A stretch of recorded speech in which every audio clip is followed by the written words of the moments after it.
All right, so the surf looks a little sandy. I'm out here at Surfside Beach, just right on the other side of San Luis Pass, and Galveston is a little dirty. It's really looking dirty this morning. I checked it out and looked at the water conditions. This was maybe about 5:30 this morning. I will head over to Bait Daddy's on the west end. They have phenomenal bait, and their shrimp right now is on point.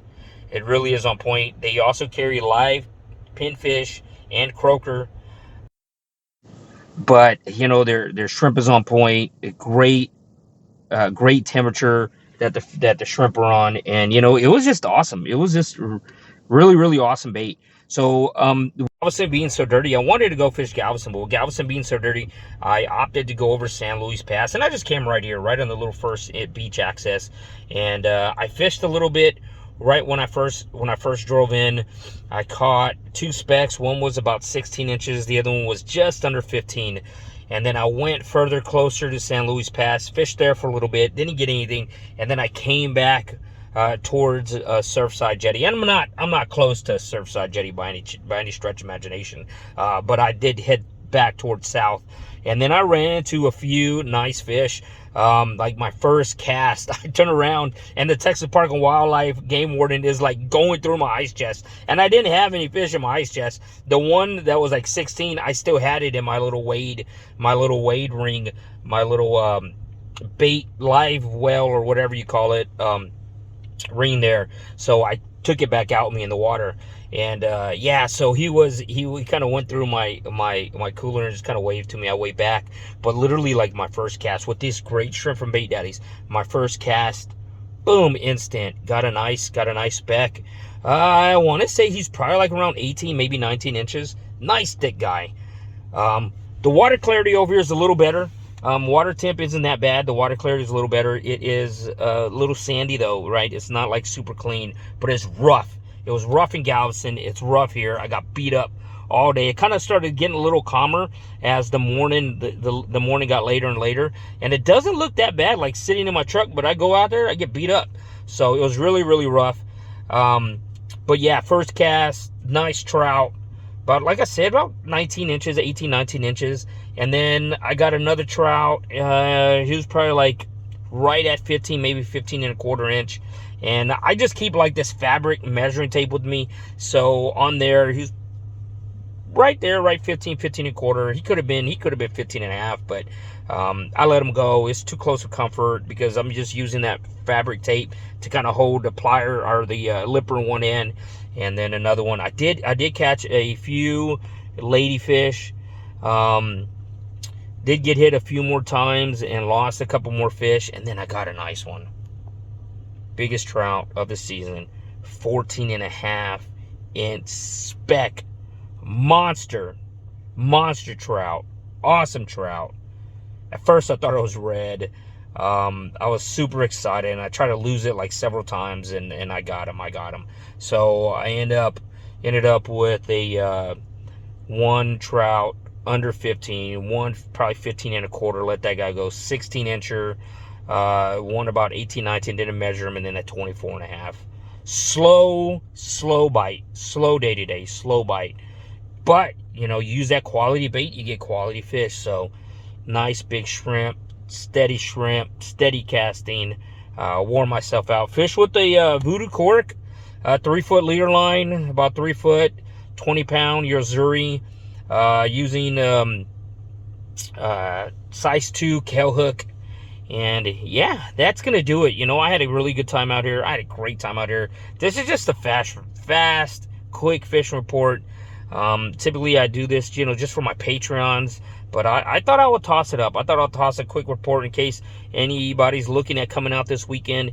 The swells are supposed to pick up as the weekend goes on, so I'm not too sure what the water clarity is going to do. And you could see there's out here at Surfside, so you have the cleaner line, but it's still sandy, and then you have a clean. Let me put my phone down. You're like all in my face. Sorry guys, but you have like a little bit of dirty line. Then you have like the clean line out there, but on this side of the cleaner line, you have another strip of sandy, still green. I mean, probably like 2.5 foot visibility, so good visibility.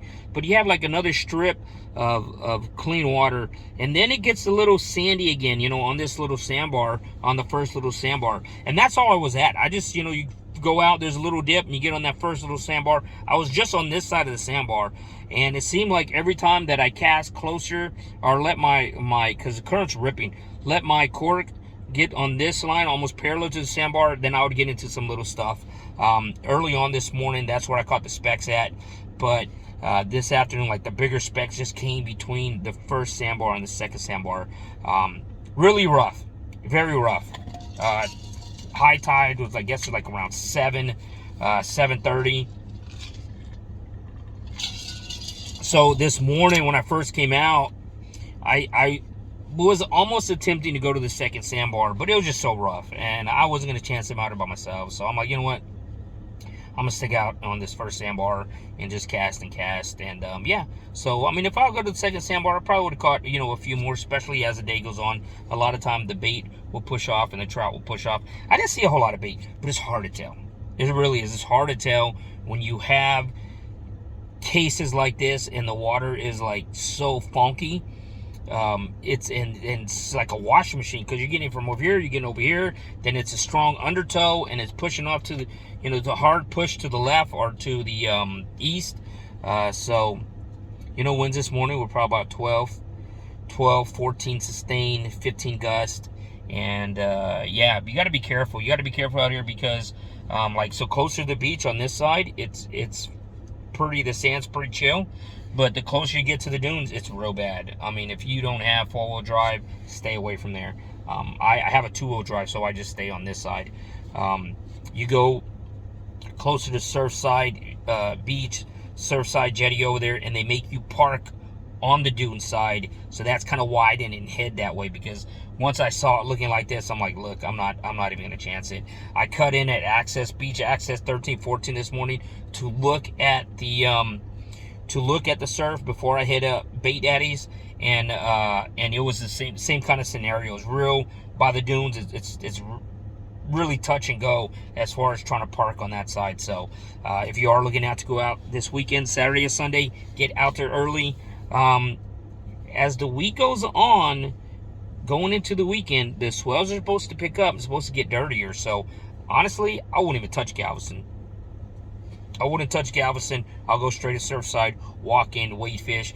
You know, you need a pair of lippers, you need a pair of pliers, you need something to net them with, and you need a stringer, or like I like to use that float ring, and that's all you need. You know, get yourself a cork. You know, if you can get your hands on a voodoo cork, get a voodoo cork. If you can't, you know, just get yourself a cork, get some leader lines, get some Kel hooks, and you know, that's really all you need. You know, it's so easy. I love doing this kind of fishing because it's so easy just to walk in. Right?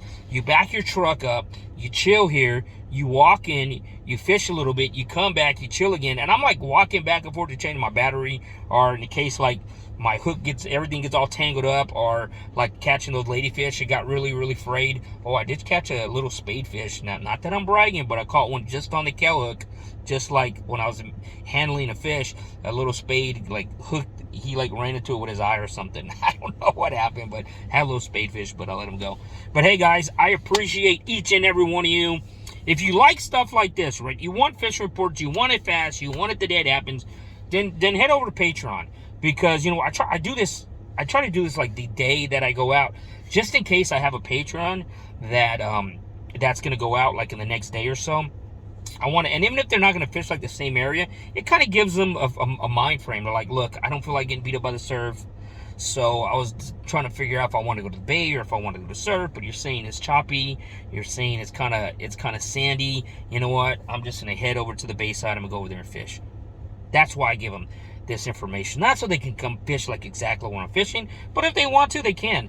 But that's why I like to give them the information, so they can make an educated decision, you know, because honestly, if I knew it was going to be sandy and this choppy, I might have put my kayak in today and then went over the West Bay and then, you know, or came over here to Surfside and came into the marsh over here in the Freeport area. So, you know, I got an invitation from Pone Star late last night, about going to Sabine. I probably would have went to Sabine with him, honestly, if I wasn't going to come walk in. So, you know, that's why I kind of like to give this information to my Patreons as much as possible. And it's just off the cuff. It's like this, you know, there's no editing, nothing involved, just me sitting down with my steering wheel in your way.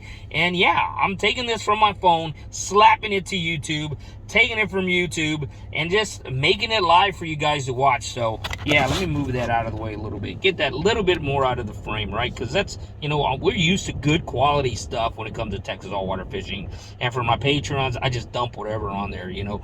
Me and my Patrons, we family, and that's how it goes. Sorry guys, kind of rambling on a little bit. But yeah, I'm gonna get out of here. I'm gonna head back over to Bait Daddy's, because I told homeboy, I told Donnie. Donnie's such a good guy. I told Donnie, I'm like, look, man, I don't need any more fish. You want the fish?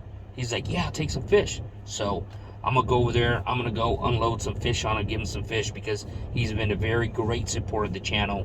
So my three catches are going in. Would have loved to have limited out today, but hey, you know what? It wasn't about quantity today. It was about quality. Quality bait, quality fish. Thanks, guys. Don't forget, if you haven't subscribed yet to the channel, please go and do so. Like the video, leave a comment. All that stuff really helps the channel out tremendously. And it's like 11:30. I'm going to go eat. That's it. That's a wrap. We are out.